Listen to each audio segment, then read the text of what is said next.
Duplicate താക്കോൽ ഉപയോഗിച്ച് വാഹനങ്ങൾ കുത്തിത്തുറന്ന് മോഷണം നടത്തുന്നയാൾ ആലുവ പോലീസിന്റെ പിടിയിലായ അലിഗഡ് സ്വദേശി ഇമ്രാൻഖാൻ മോഷണത്തിനിടെ കൈവശപ്പെടുത്തുന്ന ഫോണും ATM കാർഡും ഉപയോഗിച്ച് അക്കൗണ്ടിൽ നിന്ന് പണം തട്ടുകയും ചെയ്തിരുന്നു.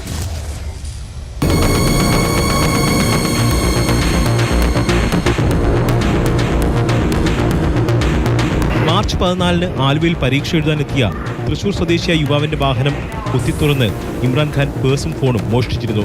പരീക്ഷ എഴുതി തിരിച്ചു വന്നപ്പോഴാണ് മോഷണവിവരം യുവാവ് അറിയുന്നത്. ഉടനെ നഷ്ടപ്പെട്ട ATM കാർഡ് ബ്ലോക്ക് ചെയ്യാൻ ബാങ്കുമായി ബന്ധപ്പെട്ടപ്പോൾ അക്കൗണ്ടിൽ നിന്ന് 65,000 രൂപ നഷ്ടപ്പെട്ടതായി മനസ്സിലാക്കി. തുടർന്ന് ആലുവ സ്റ്റേഷനിലെത്തി യുവാവ് പരാതി നൽകി.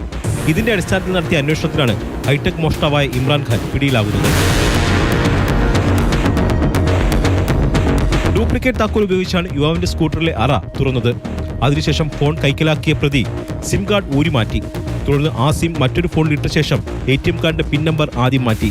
അതിനുശേഷം അക്കൗണ്ടിൽ നിന്ന് പണം പിൻവലിക്കുകയായിരുന്നു. പിടിക്കപ്പെടാതിരിക്കാൻ സിം കാർഡ് ഇടുന്ന ഫോൺ വിളിക്കാൻ ഉപയോഗിക്കാറില്ലെന്ന് പോലീസ് പറഞ്ഞു. കേരളത്തിൽ ആലുവ, കൊല്ലം, തൃശൂർ എന്നീ സ്ഥലങ്ങളിലും തമിഴ്നാട്, UP സംസ്ഥാനങ്ങളിലും ഇയാൾ സമാന മോഷണം നടത്തിയിട്ടുണ്ട്. UP പോലീസ് ഇയാളെ തിരയുന്നുണ്ടായിരുന്നു. ഇയാൾ സ്ഥിരമായി ഒരു സ്ഥലത്തും താമസിക്കാറില്ല. ഈ മാസം 23-ന് ഭോപ്പാലിലായിരുന്ന ഇയാൾ 27-ന് കോയമ്പത്തൂരായിരുന്നു. കഴിഞ്ഞ രാത്രി വൈറ്റിലയിൽ വെച്ച് പോലീസ് വളഞ്ഞിട്ട് പിടിച്ചപ്പോൾ ഇമ്രാൻഖാന്റെ കൈവശം നിന്ന് 10ഓളം ഇരുചക്ര വാഹനങ്ങളുടെ താക്കോലുകൾ, 3 മൊബൈൽ ഫോണുകൾ, നിരവധി പേഴ്സുകൾ എന്നിവ കണ്ടെടുത്തു. കോടതിയിൽ ഹാജരാക്കിയ പ്രതിയെ റിമാൻഡ് ചെയ്തു. ആലുവ ഇൻസ്പെക്ടർ KG ഗോപകുമാറിന്റെ നേതൃത്വത്തിലുള്ള സംഘമാണ് പ്രതിയെ പിടികൂടിയത്.